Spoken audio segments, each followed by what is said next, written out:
Oh, hi everyone.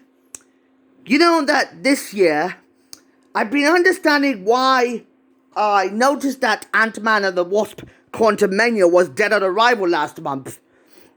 But I understood that just because I'm excited to see Mummies for this year, and it's coming out on March 31st in my country, since it awakened to challenge Cocaine Bear, I understood that I'm going to make a review of that movie I'm talking about from 1999. And I call this movie The Mummy. So, to understand what the development of this said creative movie, I understood what this movie was going to be like. But if you want to show me something cool, we'll find out its backstory right now. Hey, you want to see something cool? Now you die. Now, this movie originally started off his life as an unproduced film titled Peter Jackson's King Kong 1996, which was a scrapped film that never got made for unknown reasons. Even though this was the remake that we were supposed to be getting, I heard some rumor that King Kong was originally going to be some sort of an action-adventure film to make it look like some sort of an out-and-out sequel to Son of Kong, which is probably more of a reimagining to the 1933 film. For some reason, to make it look like an Indiana Jones swashbuckling film rip-off, the concept was mostly about a team of sailors led by Carl Denham and Jack Driscoll to rescue Andal from King Kong as they battle all kinds of new dinosaurs that will be involved in it. Even though there's tons of interesting concept art from that said film, as lots of people noticed that King Kong was originally going to fight Icanotaurus in that said movie, including all kinds of new dinosaurs that were going to appear in that movie. Even though it is kind of interesting of what happened in that said movie. For some reason, this was an unproduced attempt of that said movie that would add so many creatures involved, such as the Allosaurus, the Ankylosaurus, the Aloxitl monsters, the bat creatures, the Brontosaurus, the cave-dwelling centipedes, a cave-dwelling crab, a group of cave-dwelling mantises, and also a cave-dwelling spider, as well as an Elasmosaurus, and a gigantic Samarine crocodile, and a giant door spider, as well as a Lambeosaurus, a Utahraptor, a Triceratops, and a T-Rex. Even though there were all kinds of crazy vehicles that were going to be used as well, like the Venture, the Skulllanders, who were warriors of savage natives trying to hunt down Denham and his sailors, an American naval biplane, an Albatross D3, a Fokker Doctor 1, a German bomber, and an American anti-aircraft gun. And this concept proves to be very interesting of what that said movie, where Jack Driscoll was going to fly his biplane in order to help King Kong fend off his attackers atop the Empire State Building. Even though it also features the sailors disabling Kong by shooting him in his knees. Even though in the outer ending of that said movie, the creatures that were unchanged from 1996 were going to have a stampede of brontosaurs being used with the 2005 CGI versions. Even though it was going to be made using hand-painted cells for some reason of its CGI animation, if it was cel-shaded, for some reason that Peter Jackson and his wife Fran Welsh were also interested in doing Renaissance of the Planet of the Apes.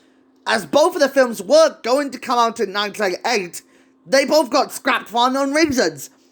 And the reason why Mighty Joe Young and Godzilla both came out in 1998 was a double-edged sword. For some reason why it was scrapped in 1997 is that the timing wasn't right to do this so. Because, for funny reasons, it should have put so much new material, including a rhinoceros and a centipede that were going to be used in The Legend of King Kong from 1975. even though The Mighty Kong was an animated film that also got released on that same year, which was 1998, was responsible for replacing that 1996 movie.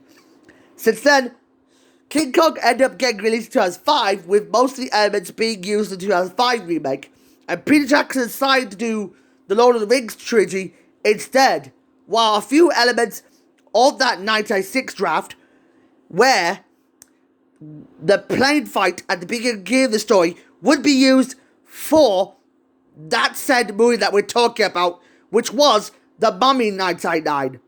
For some reason why, it was quite heartbreaking to see how its tragic backstory was like this, of why it was secretly moving on to do something else. If you could count the car chase in the cliff from Kingdom of the Crystal Skull, for some reason why it backfired, lots of people realized why there were tons of cut content not being used in the 2005 film. For some reason, it felt like this happened to Scooby-Doo back in 1996 when they were going to make some sort of when Peter Jackson was going to make an unproduced Scooby-Doo live-action movie about the origins of Scooby's human guardians, Fred, Daphne, Velma, and Shaggy, who are trying to discover their Scottish ancestry in a Scottish town that has been haunted by a lunar monster, which also got canned for unknown reasons. It felt kind of sad, but what happened that after that, for some reason why it secretly moved on, I noticed the interesting secret problem. The problem is, despite the best efforts of what Peter Jackson was going to have, what hammered the whole problem is that from the sandbox itself, we need to tackle the whole story of that said movie. The Mummy, which was a 1999 American action-adventure film, was written and directed by Stephen Sommers, which was a remake of the 1932 film of the same name, starring Brendan Fraser, Rachel Weisz, John Hannah, and Arnold Vosloo as the title role of the reanimated mummy, which follows the adventures of adventurer Rick O'Connell as he travels to Hamunaptra, which was called the City of the Dead, with a librarian and her older brother as the Axe-awakened Imhotep, who is a cursed high priest with supernatural powers. Since its development took years, for like 5 years from 1992 to 1997, with multiple screenplays and directors being attached, it had a more adventurous and romantic take to the source material, unlike the 1932 movie, which was a horror movie. Since then, this movie came out on May 7th, 1999, which was released to a stunning success of successful reviews and gained positive reception for being more faithful to the source material as the King Kong that never was, with a box office success of $416.4 million on a budget of $80 million. This was the most successful movie of 1999. Well, unlike the recent summer blockbuster that was The Spy Who Shagged Me, in what most people hated Austin Powers, have said it was criticized by critics. Despite being commercially successful, it was probably not my cup of tea, because I didn't really care for this movie because I was not an Austin Powers fan. But that also applies to The Matrix, in why I never really seen this movie at all. Now, where was I? Speaking of The Mummy, the plot is very simple. From a long time ago, when Rick O'Connell teams up with Evelyn and John, they have to work together to travel to Hamunaptra, where they must find a way to discover a mysterious book that was owned by a mysterious priest called Imhotep, who is plotting to do nothing more than to pretty much try and make sure Evelyn would become the high priestess that Imhotep wants to have her forever. Even though he leads an army of Muslims to pretty much turn on Rick for what they did to him, even though they notice that Rick is on the run, with a swarm of scarab beetles as Rick deals with the consequences of accidentally awakening Imhotep, who is plotting to get revenge on the humans that did to him, on what his kind have turned on him. Despite this, there are some tons of pros. Although the soundtrack, which was done by Jerry Goldsmith, was pretty awesome, as well as the special effects, and also its acting was quite uniquely creative as it was way ahead of its time.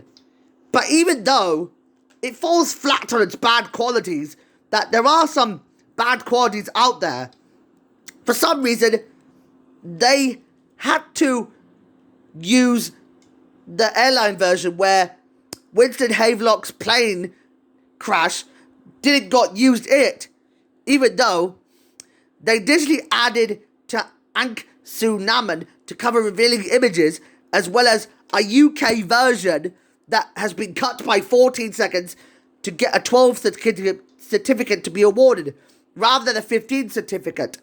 For some reason the cuts were made is that the shots of Rick getting dangled and suffocating on a noose felt like throughout his hanging sequence was inappropriate, as well as Evelyn and the prison warden Hassan were moved as a result of these cuts, despite the VHS version removing the hanging sequence that was edited differently from the cinema release, where Rick would fall through a trapdoor.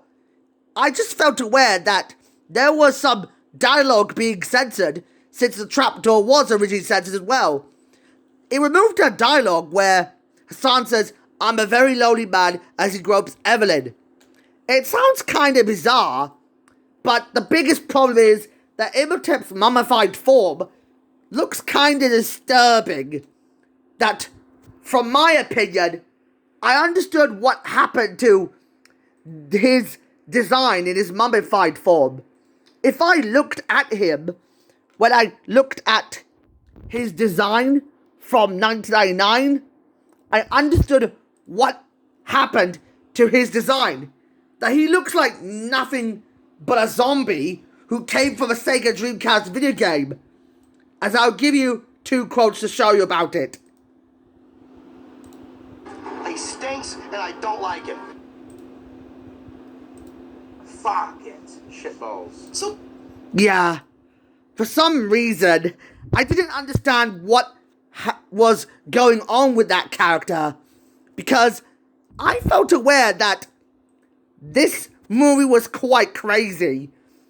Even though it spawned a sequel in 2001 called The Mummy Returns, and an animated series better known as The Mummy Secrets of the Magi from 2001 to 2003, I'd say it was a pretty good ride for me to understand this movie. But I'd say, with that out of the way, I'd say I've got something very interesting to give this movie. Without doubt, I'd say this movie was quite a masterpiece. But I'd say this movie from 1999 is by far the best 1999 film to the bunch. I should give this movie just a solidly decent 10 out of 10. Because it's by far the best movie to that bunch, that I would enjoy it for my family. So much that Austin Powers and The Matrix that I won't watch for real this time.